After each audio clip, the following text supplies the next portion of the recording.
Igbo not caused, but victims of systemic conspiracies, says IPOB lawyer.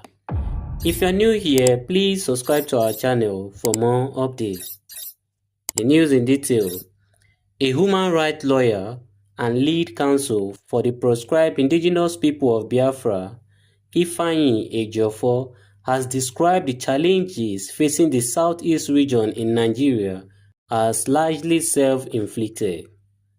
Ejiofor added that these problems could only be addressed through genuine unity, honesty and introspection among the Igbos.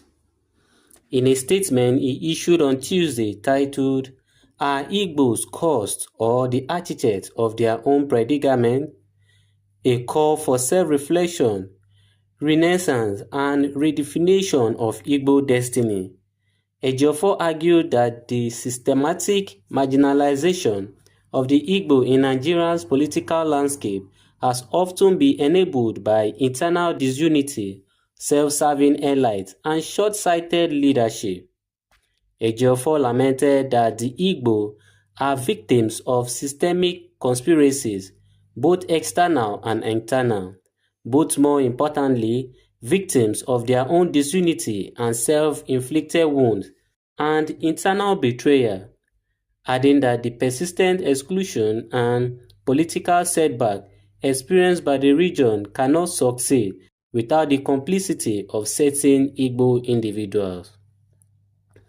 According to him, the Igbo nation, renowned for its indomitable spirit, unwavering resilience, entrepreneurial genius, and egalitarian values, now stand at a sobering intersection of history and destiny, adding that haunting questions that echoes in the hearts of true sons and daughters of Allah Igbo remains: are the Igbos caused, or are we the architects of our own predicament? He said, "This is not a rhetorical inquiry, but a call to brutal self-reflection, not for self-condemnation, but for course correction. Our past, our present, and our collective future demand honest answers." In the wake of the Nigeria-Biafra Civil War, the Igbo nation was left economically crippled, politically alienated, and socially humiliated, properties lost, businesses disseminated, life savings confiscated. The infamous €20 policy stripped countless families of their life savings and livelihoods were destroyed. Yet we rose. Like the mythical phoenix, the Igbo spirit refused to die.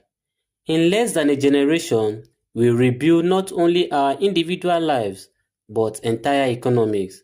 From the thriving commercial cities, from markets of Onitsha to Aba, and Inewi to the urban corridors of Lagos, Kano to Cape Town, London to Guangzhou, and even far-flung corners of Africa, Europe, Asia, and the Americas. We reasserted our places on the global economy. The Igbo spirit proved unstoppable, a masterclass in survival, reinvention, and excellence.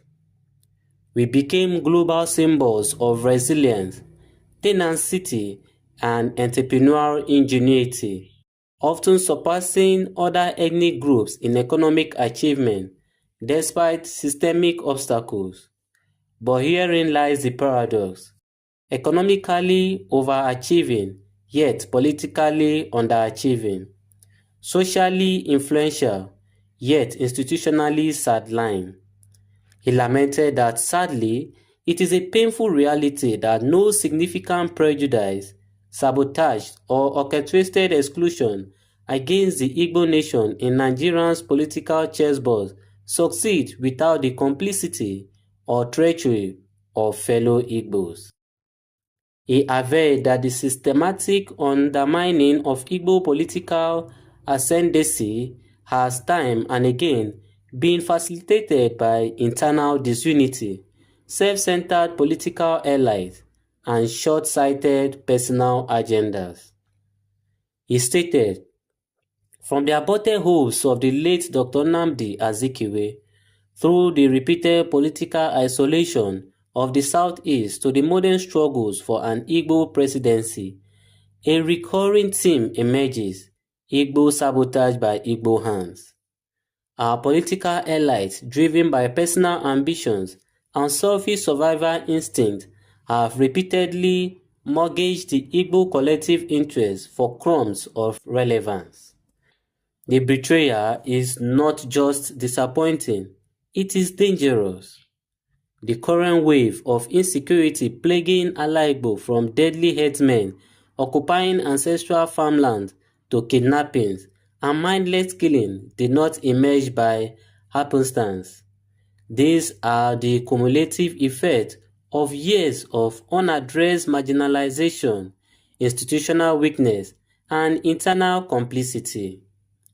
He added, "Take for instance the disturbing reality of herdsmen brazenly seizing control of our forests, only to be shielded by a handful of compromised security operatives and political enablers.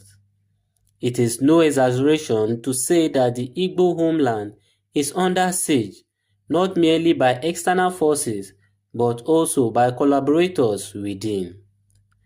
The siege is real, but we must admit the gates were opened from within. We must acknowledge that Igbo land has become a chessboard for both internal traitors and external machineries. Our youth, disillusioned by relentless marginalization, have increasingly gravitated towards agitation for self-determination, envisioning Biafra as a sanctuary of dignity, justice, and self-governance. This desire, while understandably and deeply rooted in historical trauma, demands sober reflection. For any struggle, be it for restructuring, self-determination, or political alignment, to succeed, it must be built on truth, transparency, unity, and strategic intelligence, devoid of deceit, manipulation, blackmail, or fractional betrayals. According to him, Biafra or any political arrangement for the Igbo cannot be built on internal treachery, manipulation, blackmail, or divisive empire building, adding that the time has come for Igbo to think outside the box.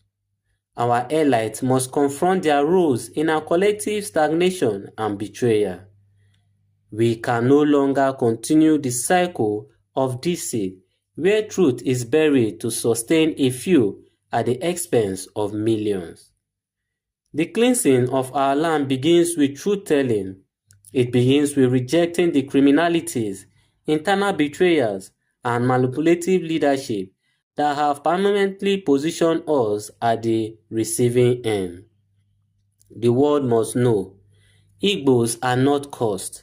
We are victims of systemic conspiracies, both external and internal, but more importantly, victims of our own disunity and self-inflicted wounds. Our history is filled with men and women who defied the odds. Let this generation be the one that defied internal betrayal, rediscovered unity, and rebuild Igbo on truth, courage, and shared purpose. It is time to sanitize Igbo, to rebuild trust, to define a new dawn anchored on collective progress, not individual crumbs. The resonance is inevitable, but only if we rethink, redefine, and reclaim the Igbo destiny.